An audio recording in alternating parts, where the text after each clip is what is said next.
We're thrilled to have with us today Dr. Steve Liao for his grand rounds on non-invasive testing for CAD diagnosis and prognostication. Dr. Liao received his medical degree from Brown University School of Medicine. He completed internal medicine training at Yale, fellowship in cardiology here at the Mount Sinai Hospital. Currently, he's assistant professor of medicine, cardiology, as well as radiology, and director of nuclear cardiology, with an expertise in cardiac imaging and stress testing.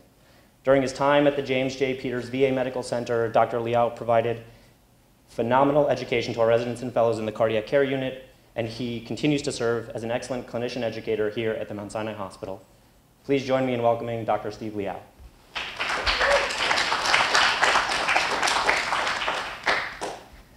Thank you very much. It's a privilege today to be able to talk to you about non-invasive testing and the diagnosis and prognostication for coronary artery disease. I want to thank the Department of Medicine for the opportunity. And we'll get started. Unfortunately, I have no disclosures to make. So I'd like to start the presentation with a couple of cases. The first case is of a 30-year-old woman with a 2-month history of chest symptoms. She reports that there is a discomfort as well as some symptoms of palpitations and dyspnea. Her symptoms are largely not exertional, but she's a little bit squirrely about whether or not she can feel them if there's reproducible with exercise. Her father just had a myocardial infarction. He's 58 years old and as well as a cardiac stent, and so she's quite concerned about her own symptomatology at this time.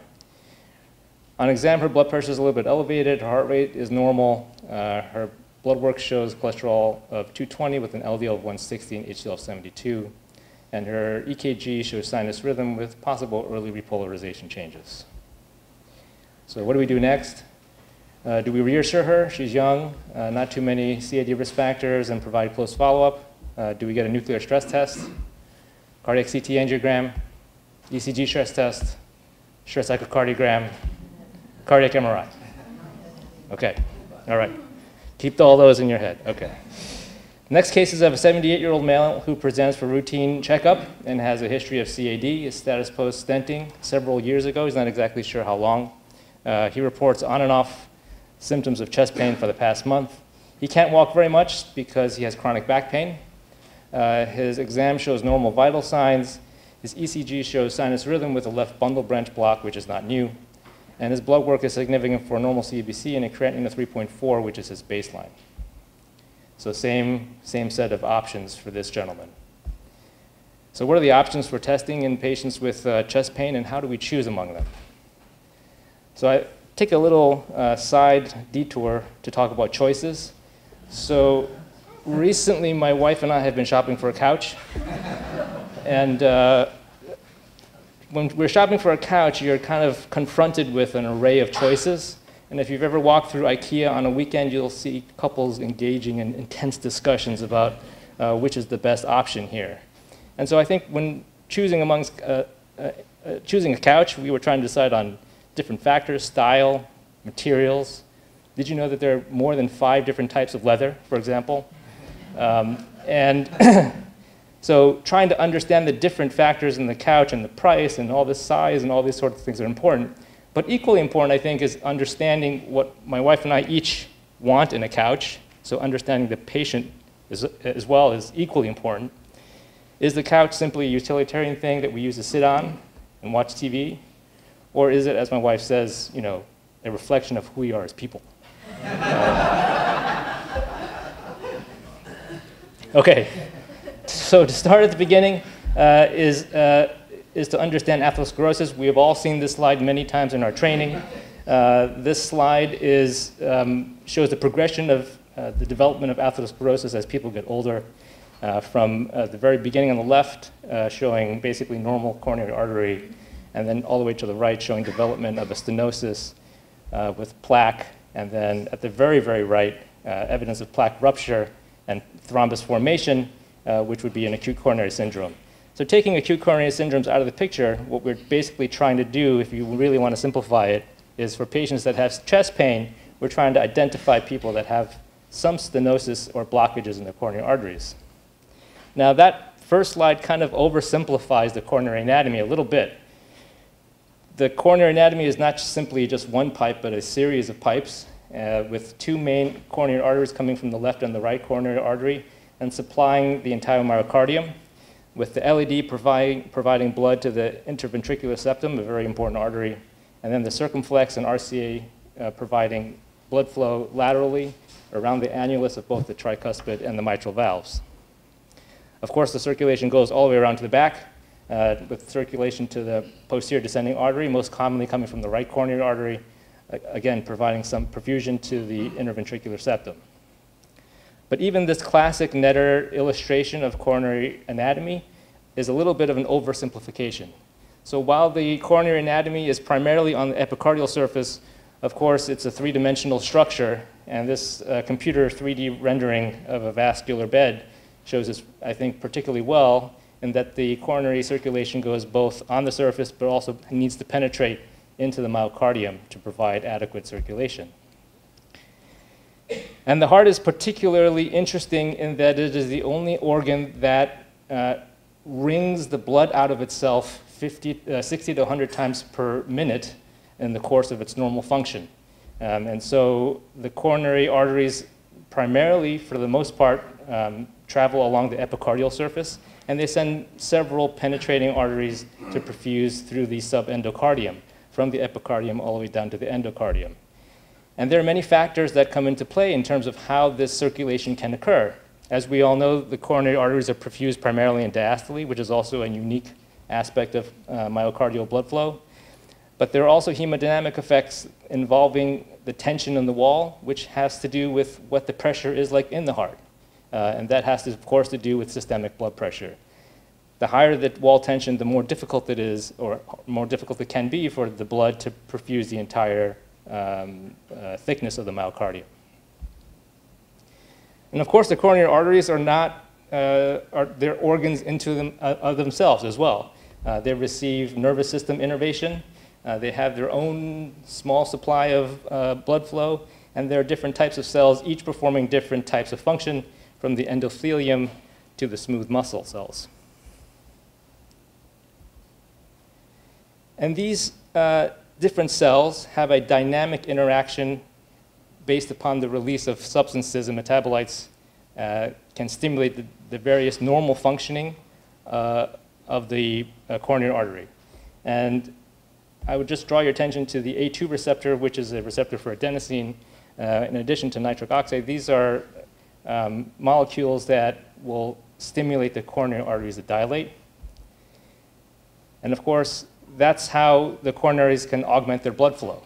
So as I told you before, and as you know, the coronary arteries fill in diastole. When skeletal muscle requires more blood, they get more blood because the heart will increase its cardiac output by increasing heart rate and providing more circulation to the skeletal muscle. The myocardium is different in that it fills in diastole. It's also different in that the myocardium at baseline extracts a very high percentage of oxygen. So the oxygen sampled coming out of the coronary vein is particularly deoxygenated blood. So it can't really obtain more oxygen from extracting more oxygen from the blood supply it's already getting. So the main way to do this is by increasing blood flow. And by increasing blood flow, the main way that it's able to do this is not by having the heart beat faster, which is actually counterproductive. The way that it does this is by causing the coronary arteries to vasodilate. And I think this is a very important concept, which will come up several times more in the talk. So if there is a problem with the circulation, then as we all know, people can have symptoms, which are symptoms of typical angina, and we're all familiar with these symptoms. And it's basically a problem of supply versus demand. People can have a heaviness in the chest or a squeezing, pressure, can be described as a burning, associated with some shortness of breath, radiating to the shoulder, neck, or arm, builds in intensity, may begin with exercise or psychological stress. But of course, the problem is that there's plenty of other reasons for chest pain, with the list on the left being a little bit more acutely concerning than the list on the right, but all potentially causing patients to have symptoms of chest pain. And so I think when we're talking about myocardial ischemia, it's important, I think, to use the ischemic cascade as a foundation to think about these things. And so on the y-axis here is the magnitude of ischemia, on the axis the duration of ischemia.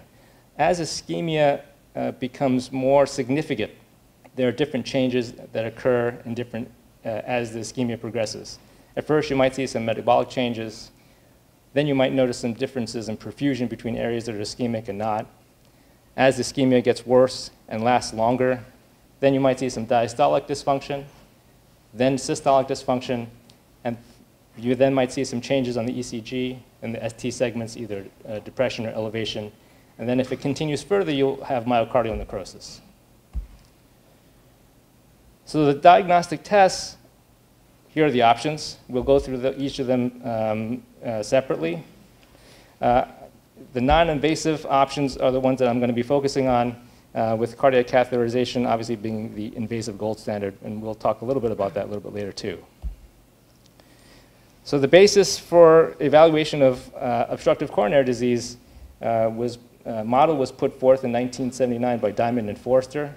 I think you've all probably seen this graph before. They proposed using a Bayesian analysis to evaluate what to do with the result of a test when you've ordered it on a patient with chest pain.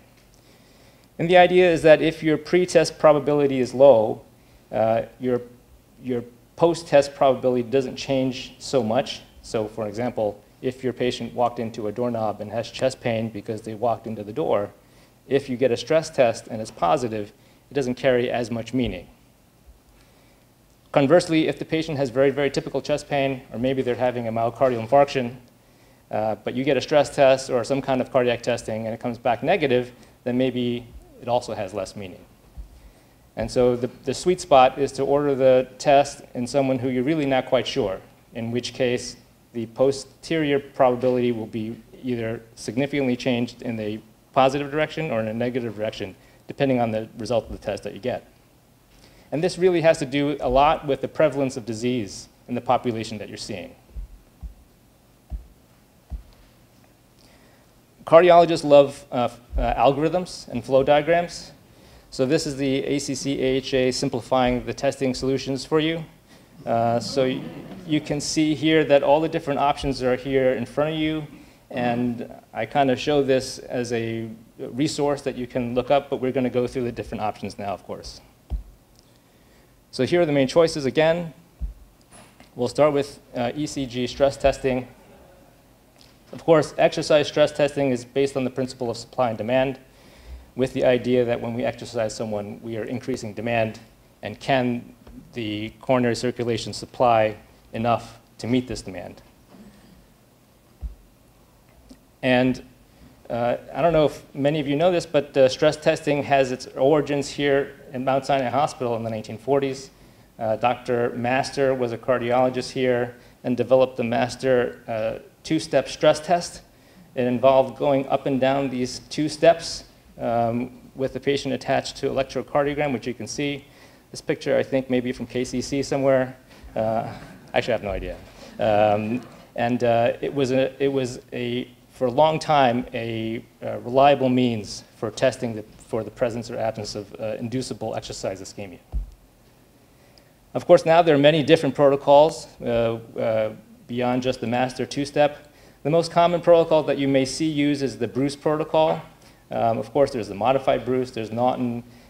The whole idea is that we are gradually increasing the exercise and the metabolic demands on the patient to see if, with higher demands, the myocardial blood supply can meet these demands. We generally measure the ability of a person to exercise in METs, which is a measure of metabolic activity. And so you'll see these reports on the stress test results in METs as well as time of exercise. And then the Bruce protocol is the most common one used in the United States.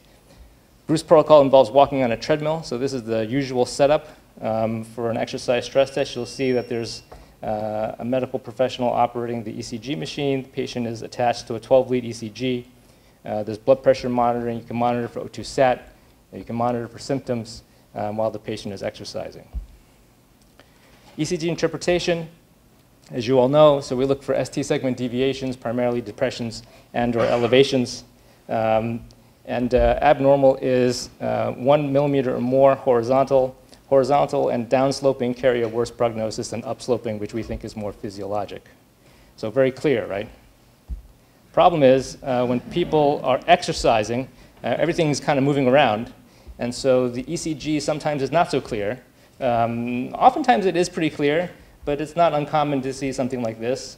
And other problems with the ECG are that there are findings that, even though it's, as you can remember, fairly late in the ischemic cascade, there are findings on the ECG which noise and other things which are not as specific and sensitive as we like it to be.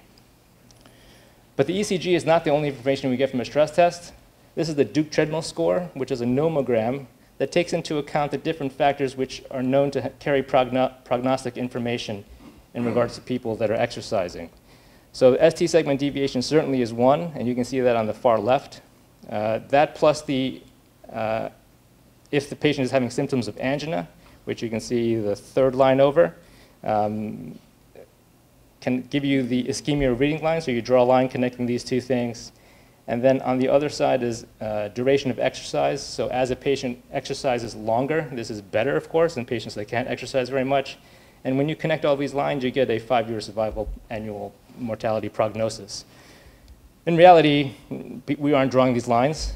So we calculate the Duke Treadmill score based upon the same factors. And these are the clinical factors, of course, that you would be looking for if you were to receive a stress test report. How long did my patient exercise? Did the patient have chest pain? Were there ST segment deviations?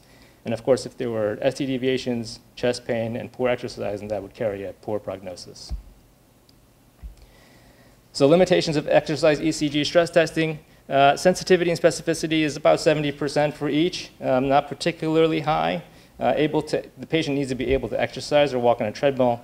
The patient needs to have an interpretable ECG. Things that would cause a problem would be a left bundle branch block, LVH, which would make ST segment deviations less easily interpretable, as well as noise and artifact. Oops. The good things are sensitivity, specificity is not so high, so maybe you don't really need such a sensitive or specific test. There's no radiation. It's widely available. It does provide some prognostic information via the Duke Treadmill score, and you can get a lot of secondary information like symptoms, O2 sat, blood pressure and heart rate response, things like that. So lest you think that there was no advancing research on ECGs and stress testing, a former colleague, Dr. Sengupta, as well as Dr. Narula, who is the head of imaging here, recently published this article in JACC looking at signal process surface ECGs. And admittedly, I don't quite understand exactly how the technology works, but they found that using this technology that you obtain from a signal process surface ECG, they were able to identify abnormal myocardial relaxation. And as you recall, diastolic dysfunction is part of the ischemic cascade. And so they have found that it is fairly sensitive and specific for the detection of patients with significant coronary artery disease. I think this is a very interesting area of research and potentially might help lead to some other advances down the line, but this is a fairly preliminary kind of study, but very interesting. So echocardiography, what if you add some imaging to your stress test? Everyone knows ultrasound. It's a portable technology. You can bring it to the patient's bedside. It's widely available also. It involves transmission of ultrasound sound waves via a probe, which has a piezoelectric crystal, which when given electric charge will send out sound waves, which it will then also listen to as it comes back. And the initial pictures were basically something like this, it's an M-mode echocardiography, which is basically on the X dimension is time, on the Y is depth, and you're looking at basically an ice pick kind of view through the heart here. Of course, technology advances, and so nowadays we can have 3D echocardiography. So this is just an example of the mitral valve. You can see it opening and closing on the left, and then we can assign velocity of blood flow a certain color, and based upon its direction and speed, we can show regurgitation and using 3 dimensions also.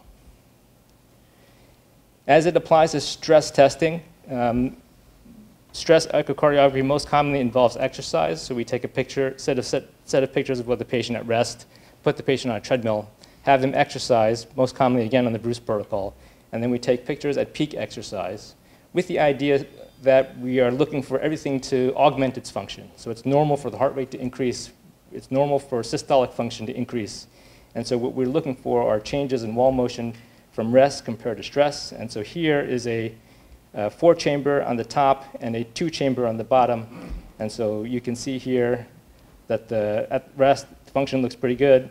And during stress, it appears that all the walls become more contractile. So this seems like a normal study. As you can also see, though, it may be difficult to see some portions of the wall here because the endocardial border is not that well seen. So for that reason, we often give echo contrast. Echo contrast are micro bubbles which are small enough to cross the lung and enter into the left-sided circulation. And we use these echo contrast micro bubbles to better visualize the endocardial surface. So here in the lateral wall, whereas in the previous study we didn't see it so well, now we can see that at rest, everything looks quite normal, and during stress, everything comes in very well. So this is a nice normal 4-chamber view of the heart here. What does a positive study look like? So this is, again, the same 4-chamber view. Here at rest, perhaps the function is not as normal looking as the previous study, and during stress, maybe you can see here that the apex does not come in as well as the segments at the base. So this would be concerning for LAD ischemia at the apex. So looking at the causes of chest pain, echocardiography can help identify some of the other causes, including aortic dissection, pulmonary embolism, aortic stenosis, pericardial diseases. So just to show a few things, so pulmonary hypertension, we often do diagnose with echocardiography. This is the right ventricle and looking at a jet of tricuspid regurgitation. And so when we measure the velocity of the jet of tricuspid regurgitation, meaning the blood flow going backward, it is reflective of the pressure ahead. And so we can estimate what the pulmonary pressures are. So this is how we generally estimate right ventricular systolic pressure on the echocardiogram. Of course, we can see pericardial diseases. So here is an example of a pericardial effusion, a good-sized circumferential pericardial effusion. And then we can also diagnose pulmonary embolism. This is a case of a young person who came in with chest pain, shortness of breath. And what you're looking at here is a subcostal view of the heart. Here's the liver, and this is not normal here in the right atrium, and then it also into the right ventricle. So an interesting area of investigation in stress echocardiography involves the role of diastolic stress testing. In particular in patients with which we're evaluating for heart failure with preserved ejection fraction. The symptom of shortness of breath with exertion, I think, particularly lends itself to echocardiography. In this study that came out last year, these investigators performed a simultaneous right heart cath with a transthoracic echocardiogram in all their patients and exercised them. And they looked at the measures for diastolic function, both at rest and with exercise. And they found that exercise does improve sensitivity, but it decreases specificity a little bit. I think diastolic stress testing is important as well, is interesting as well because diastole is an ATP-dependent process, has some dysfunction before you even see systolic dysfunction. So I think investigating diastolic function in regards to stress testing is a very interesting line of research. So to review stress echocardiography, by adding imaging, you increase the sensitivity and specificity above ECG stress testing alone up to the 80s. There's no radiation involved. You can look for ischemia that's manifested by segmental wall motion abnormalities. And again, in the ischemic cascade, it occurs a little bit later. We have echo contrast agents which can help with that. And we can also identify non-coronary reasons for the patient's symptoms. The downside potentially is that the image quality is very patient and operator dependent. Operator dependent here at Mount Sinai is not an issue because we're the best. But patient's always to blame. So sometimes the patient doesn't provide us good images. So moving on to nuclear cardiology or myocardial perfusion imaging. This is an elegant kind of idea to look at the problem of a circulation problem. In nuclear cardiology, we have two main isotopes that we use, and we use them as flow tracers. Those are thallium and technetium. A flow tracer is basically something that gets taken up into the myocardium in direct proportion to blood flow. So as that area of myocardium gets more blood flow, there'll be more of that tracer taken up into that area, less blood flow, less tracer uptake. Both thallium and technetium are both pretty good flow tracers, with thallium displaying a little bit better uptake at very high flows compared to technetium. But still, for the most part, as flow increases, it gets taken up into the myocardium in a 1-to-1 ratio, which is very good. Once it gets taken up into the myocardium, we inject the tracer at peak vasodilatation, either with exercise or with the pharmacologic agent, which we'll talk about in a second. That tracer gets taken up at the myocardium, and then we can then image the radiation which is being released from the myocardium in the form of photons. And the camera that we use are a gamma camera. So in contrast to a CT scan, which is shooting X-rays through a patient, the camera here is really just listening, so it's not emitting any radiation. The patient itself is radioactive. And so this is an overlap of the technetium perfusion study with the CT scan, which would be a transmission scan and an emission scan together. If a patient is unable to exercise, we have vasodilators which dilate the coronary arteries even more than actually you get with exercise. And so this is where the A2A receptor that I showed you earlier in my slides comes into play. So the adenosine is a common vasodilator. Many of the medical house staff probably know it by pushing adenosine for a supraventricular tachycardia. That's acting at the A1 receptor, which causes heart block. Here we want the A2A receptor. There are other adenosine receptors that can cause bronchospasm, but the one that we are primarily interested in for coronary vasodilatation is the A2A. And the agents are adenosine, regadenoson, which is a more specific A2A receptor agonist, and dipridamol, which blocks the breakdown of endogenous adenosine, thereby increasing the amounts. We can use dobutamine, but we try not to. Dobutamine has some potential side effects of arrhythmia, and we don't find that the vasodilatation that we see with dobutamine is not as robust as with the other agents. So here's a normal rest stress study. So normally we would take images of the patient at rest compared to images that are obtained at stress, with the idea being that an area that gets perfused less at stress compared to rest would be ischemic, and areas that are poorly perfused in both rest and stress would be consistent with scar or prior damage. We evaluate the segments of the heart in this 17-segment model, with different segments corresponding to different areas of circulation, RCA here at the bottom, LAD at the top, and the circumflex artery on the right. We have a lot of tools available to us to kind of evaluate whether or not there's a perfusion abnormality.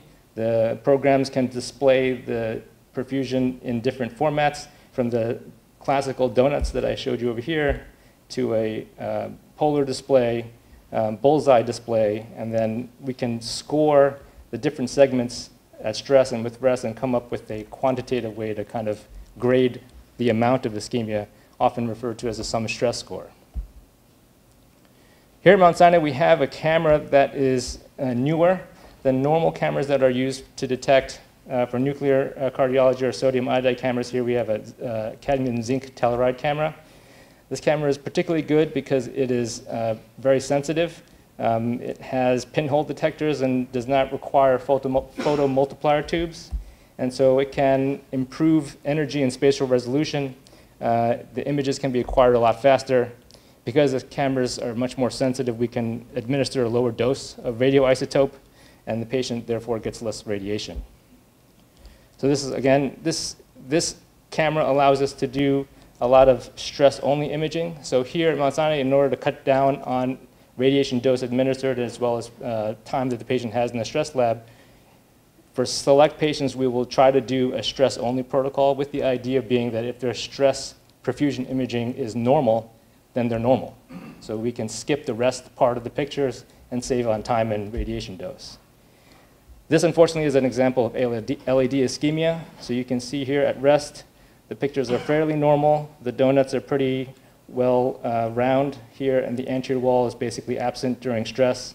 And again, you can see it over here. The anterior, as well as the apex, is missing. There's some scar at the apex here. We can also get information about function in nuclear cardiology. Playing suboptimally. So you can see we can gate the images to the patient's ECG and have information about ejection fraction. An interesting area of investigation in nuclear cardiology involves technetium pyrophosphate. This is an area that is particularly important for cardiac amyloid. So for technetium pyrophosphate, it's a common bone isotope. People have found that it gets taken up into the myocardium for patients that have a specific type of cardiac amyloid or TTR cardiac amyloid. And it's very sensitive and specific. This study done out of Columbia University, they found 97 and 100% sensitivity and specificity for TTR amyloid, with subsequent studies reproducing this result at other centers. And we performed this study here as well for patients that you have a suspicion for TTR amyloid. You can see here a normal study, you should not have to uptake. In patients with amyloid, you'll see a high amount of radiotracer in the heart. To review stress testing with perfusion imaging, again, similar to echo, but a little bit different. You'll get increased sensitivity and specificity.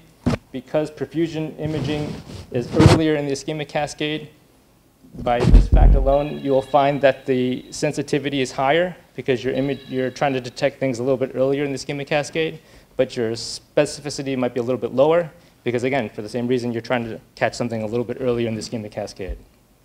It uses technetium and thallium as flow tracers. We rely on coronary vasodilatation either from exercise or from pharmacologic agents to detect differences in blood flow. We have a new technology CZT camera here that can image these, take these pictures using less radiation, and we can get pictures quicker. We can use thallium for viability studies, and the stress testing in general is less operator and patient dependent. So the picture quality just is not better, but is more reliable. Okay, so moving on to cardiac MRI. So MRI is a large magnet. You can see here on the top there, that's an MRI with the skin off. So this large electromagnet creates a very strong magnetic field. When objects, in this case human beings, are placed into the magnet, protons tend to line up. Protons being hydrogen atoms and humans being composed primarily of water. The protons tend to line up into the direction of the main direction of the magnetic field. Using math, which is above my head, we can create images by giving radio frequency pulses to change the direction of these, change the orientation of these protons, and different characteristics of tissue can then be imaged based upon the water content and how they react and how they recover to these radio frequency impulses. A common agent that we use for contrast in MRI is gadolinium, which is a paramagnetic substance, and it changes at both the T1 and T2 relaxation times and allows us to better differentiate tissue. Using MRI and gating the MRI to the electrocardiogram of the heart, we can obtain, I think, pretty beautiful images of the heart. So here, with MRI, as you can see, we can see the heart very clearly. On the top left is a 4-chamber view. In the middle there is a 2-chamber, and on the right is a 3-chamber view of the heart. And on the bottom are short axis slices, basically cutting the heart like a loaf of bread. And so this is not as limited by echo windows, not as patient dependent, but is quite operator dependent in that the center needs to have expertise in order to obtain these images reliably with a high quality. As you can also see here, cardiac MRI is the gold standard now for structure and morphology of the heart, and we can see things very, very clearly. The resolution is very good. How can it help us detect coronary disease? We can use gadolinium as a perfusion agent, similar to nuclear cardiology and myocardial perfusion imaging there. Here, in contrast to nuclear, in nuclear cardiology, the radioisotope is taken into the myocardium at peak flow and stays within the myocardium at that amount and then decays over time. So we have time to take images of the amount of radioisotope at the time that we injected the isotope. Here, in contrast, gadolinium perfusion imaging, the gadolinium is given and we image the heart in real time. So as you can see in these short axis slices, you can see the right ventricle fill first with gadolinium, then it passes into the left ventricular cavity. And then what we're really looking for is the rate at which the myocardium itself goes from dark to light, meaning filling with the gadolinium. And it can be a little bit tricky to see, but if there were an area of ischemia or poor perfusion, that area would remain darker for longer than the other segments of the myocardium. And just like in myocardial perfusion imaging and nuclear cardiology, they use vasodilators, most commonly adenosine, to try to exacerbate or bring out the differences in flow to areas that are stenotic to areas that are not. And so the idea, of course, is that an area that is stenotic cannot vasodilate, whereas an area that is normal will vasodilate quite a bit. So that differences are what we're looking for. Additionally, we get information about segmental wall motion abnormalities. So here you can see similar layout to the normal study I showed you, an area, a heart that has had an infarct to his LED territory. So here in the two-chamber view, you can see the anterior and apex are non-contractile. This is a three-chamber, so the anterior septum and the apex are non-contractile, and the fore apex is not moving. At the base here, you can see that the anterior septum is pretty spared, which probably tells you that the stenosis is right about here. In the mid-segment here, you can see that this becomes a bit hypocontractile, and near toward the apex, again, it's not moving at all. So you get very good information about function, which can indirectly tell you about how well the area is getting myocardial blood flow. A very unique aspect and the strength of cardiac MRI is tissue characterization. And so what we do with cardiac MRI is we're able to give the gadolinium and follow its track into and out of normal myocardium. So for normal myocardium, the gadolinium will pass through and wash out over time. In areas that have fibrosis, those areas will retain the gadolinium longer.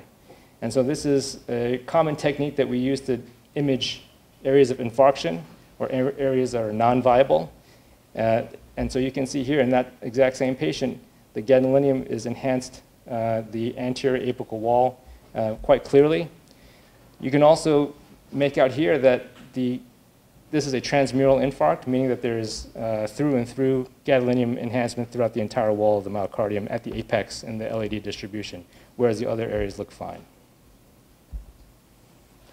So this study in 2007 was a meta-analysis looking at cardiac MRI and how well it can detect coronary artery disease. I think what's interesting here is that it goes back to the ischemic cascade and using the same Bayesian analysis. So this is wall motion abnormality, and this is perfusion imaging. So we can also use dobutamine for cardiac MRI.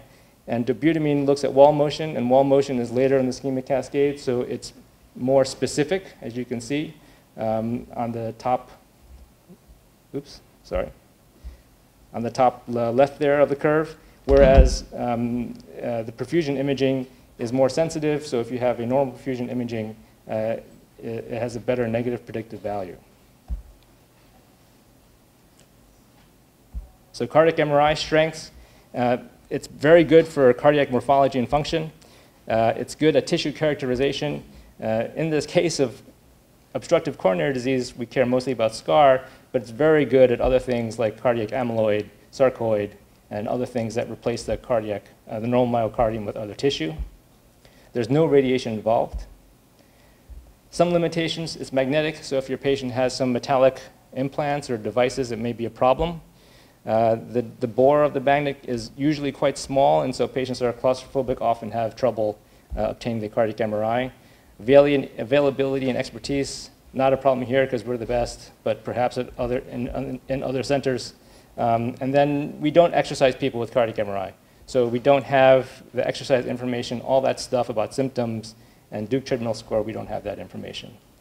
Gadolinium could be a problem in patients with poor renal function.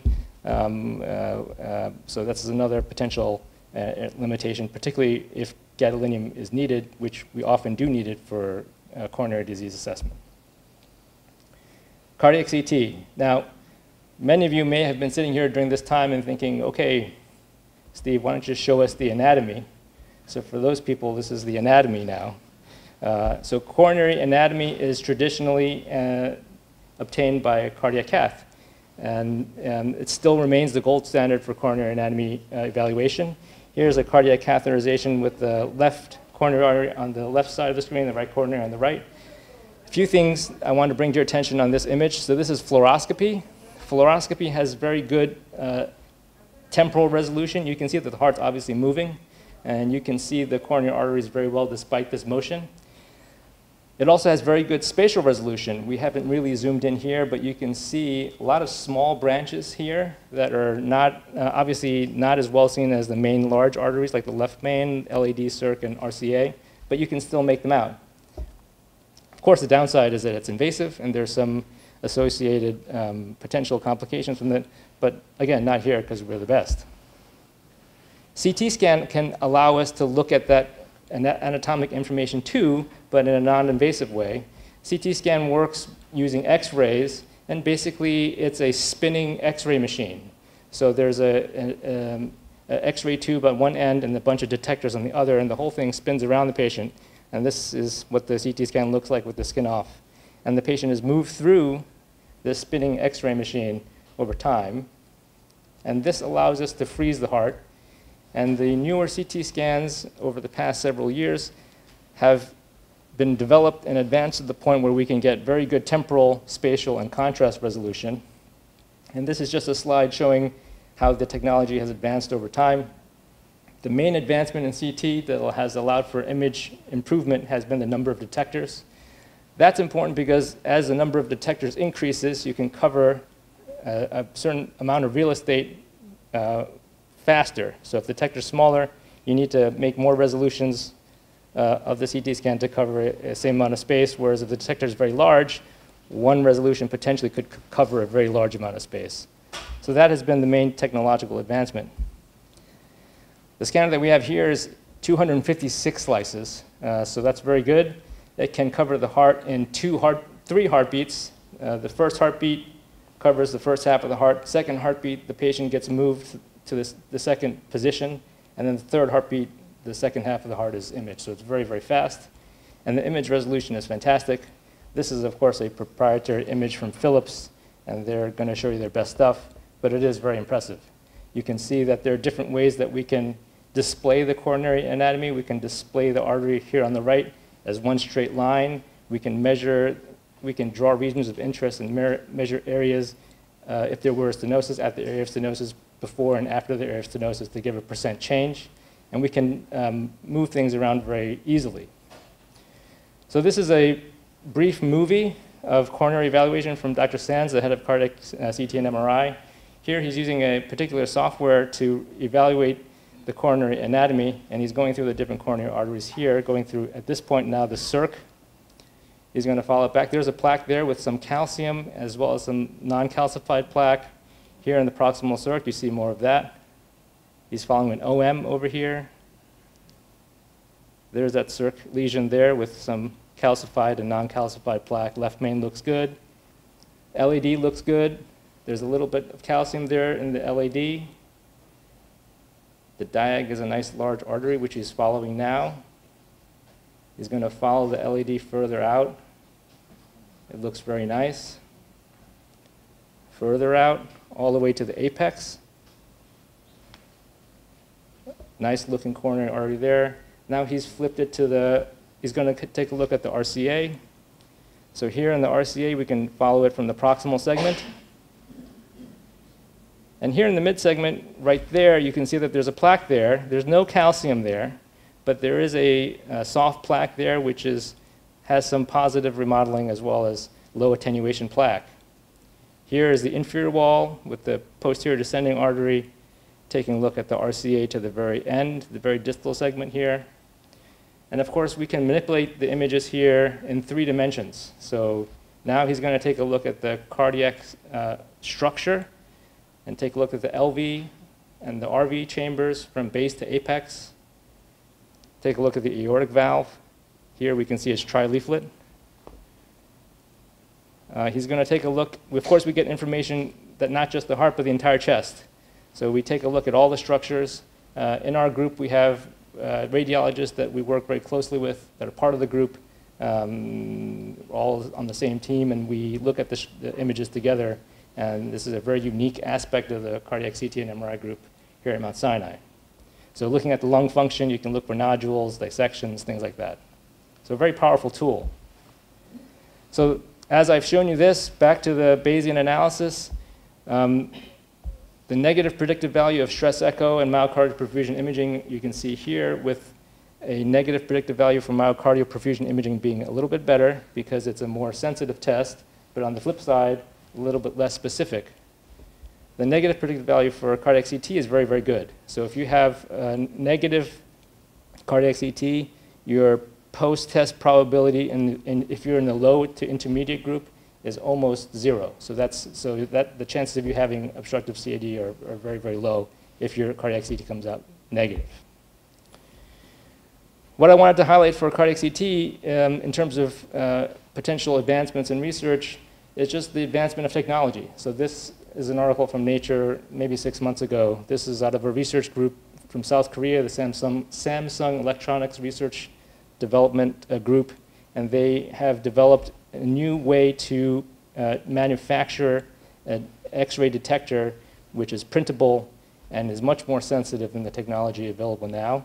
I'm not even going to try to explain to you how this works, but suffice it to say that the commentary in Nature, which is how I found the article, was very excited about this development and was the thought that this would be a cheaper way to develop imaging tools and could potentially lead to much more sensitive ways to image, which will reduce X-ray radiation doses even further. Okay, so cardiac CT, you can look at the coronary anatomy non-invasively. You can diagnose non-obstructive CAD as well as obstructive CAD, very high negative predictive value. The limitations are intravenous contrast. If the coronary arteries are very calcified, it can be difficult for the X-rays to penetrate, in which case you may not be able to see the coronary lumen very well. You may see artifacts from motion, although with the newer scanners that we have now, it's not as much of an issue as it was several years ago. And then there is some radiation dose, but to be fair, the dose has been reduced significantly as the scanners have gotten better. So functional testing versus anatomy, which is better? Maybe we can get some information from looking at some clinical trials. So Courage trial was performed in 2007. This was a trial of PCI therapy versus medical therapy for patients with a stable coronary artery disease.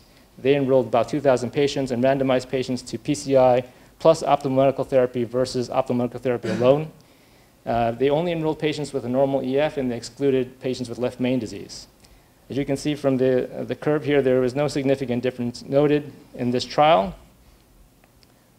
And this was on anatomy alone, so just coronary angiogram, nothing else. FAME2 came out several years later. They enrolled about 1,000 patients with stable CAD, and they randomized people to FFR-guided PCI versus optimal medical therapy. So FFR is a catheter method, an invasive method, to see whether or not a stenosis is significant or not. They use adenosine to vasodilate and bring out differences in flow, with the idea being that you can bring out and magnify an area that has a significant stenosis by giving vasodilators to the areas that are normal and bringing out this gradient in flow. And so this is, FAME2 would be a little bit more toward functional testing in an invasive way. And FAME2 showed that FFR-guided PCI did a little bit better than medical therapy in terms of urgent revascularization. So it better identified PCI for people and reduced the need for urgent revascularization. However, if you looked at myocardial infarction or death, and I didn't put the death one here because it looks the same, there was no significant difference there. Also of note, the cumulative incidence rate is very low. As you can see here, for both groups, incident rates are very low, 5% or less. Finally, I think the trial that maybe gave us a better answer was the PROMISE trial. The PROMISE trial came out in 2015, and it randomized about 10,000 patients to cardiac CT or the functional testing, those being stress testing, either with echo, without echo, with or without nuclear imaging. And they followed these patients out for 42 months, and they basically found no difference between the two in terms of outcomes. And I think that another thing to point out here, again, is the very low event rates. So the inset for this graph is basically just magnifying the event percent and just magnifying it's all very low percentage in terms of event rates, which probably speaks to how well medical therapy is now, but made it very difficult to discern the difference between the two groups. So in summary, I think it's important to exercise the patient if possible. You get a lot of information from exercise. I think it's good to add imaging for increased sensitivity and specificity, and then accounting for patient-specific factors, like what the symptom is, the age of the patient, and trying to assess for yourself what the pretest probability is before you order the test. Try to take into account radiation dose, as well as, and in the same vein, trying to minimize radiation dose for patients that are younger or female. Ischemic cascade is something that I think is a nice thing to remember for when you're trying to figure out what test to order, with things that occur earlier in the ischemic cascade giving you more sensitivity, but things later in the ischemic cascade giving you more specificity. If the patient is unable to exercise, I think cardiac CT or pharmacologic nuclear stress testing is a good option in those patients. Dobutamine stress testing in general for me, a little bit more adverse reactions with dobutamine as opposed to the vasodilators that we use in the stress lab in nuclear.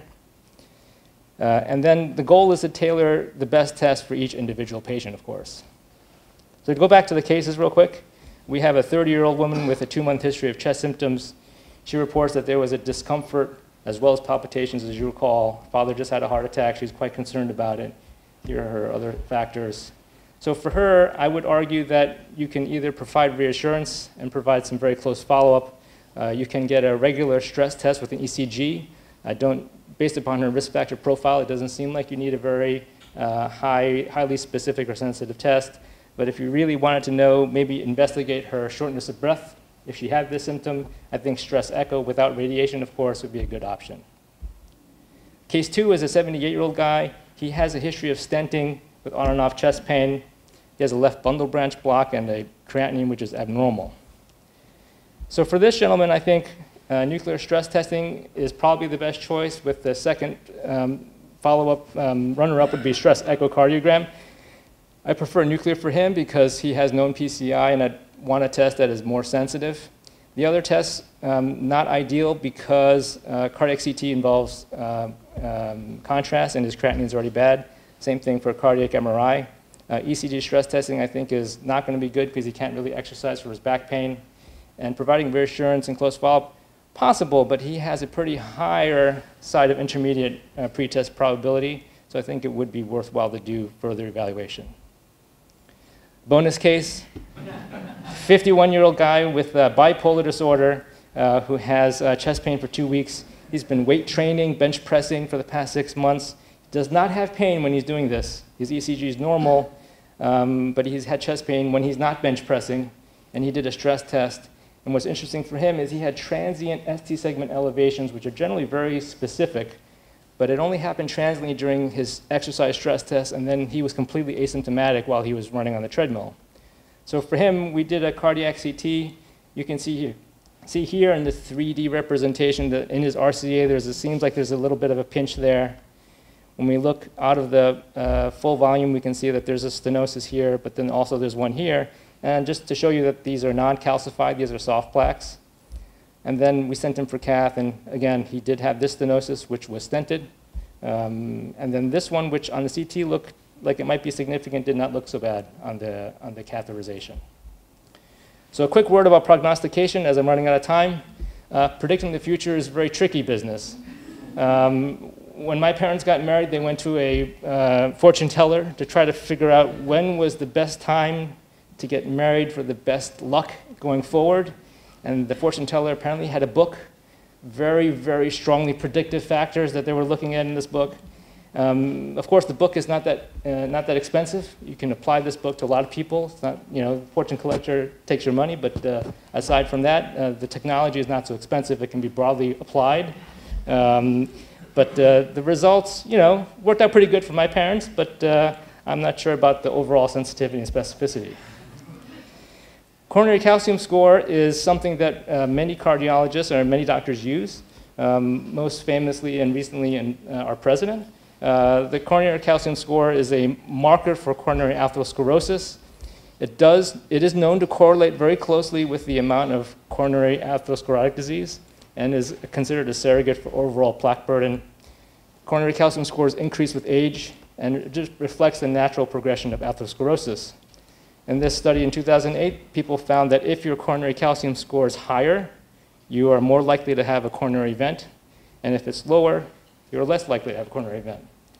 So you may think that this is pretty powerful, and it is. And the way the coronary calcium score is done is basically a non-contrast CT of the chest. So it will highlight areas that are calcified, like bone, in this case, coronary calcium. And then the operator highlights the area of coronary calcium and gives you a score. The problem with coronary calcium score is that there are no data to show that outcomes which are taken based upon the coronary calcium score will change. Some people suggest that it can improve patient compliance with medications, which I think that's a reasonable thing.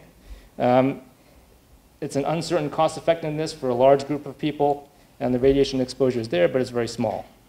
And it may be of benefit in reclassifying patients who are in an intermediate risk group into potentially a lower or higher risk group.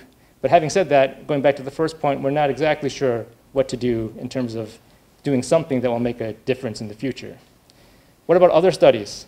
The DIAD study was a study looking at diabetic patients that were asymptomatic.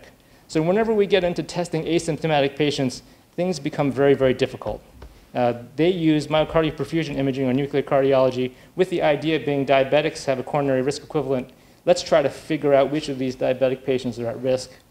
Unfortunately, there was no difference between those being screened and those that were not screened.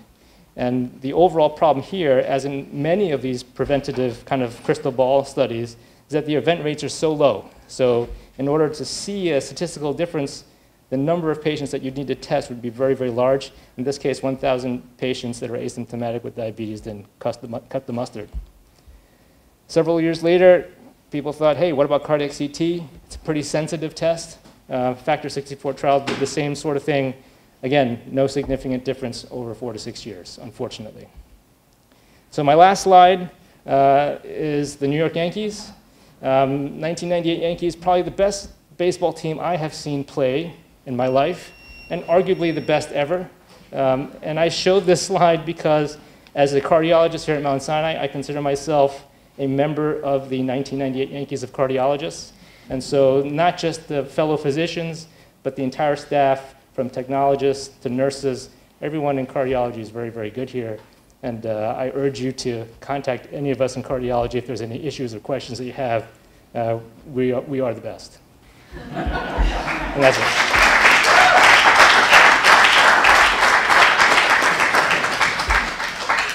We'll take one question.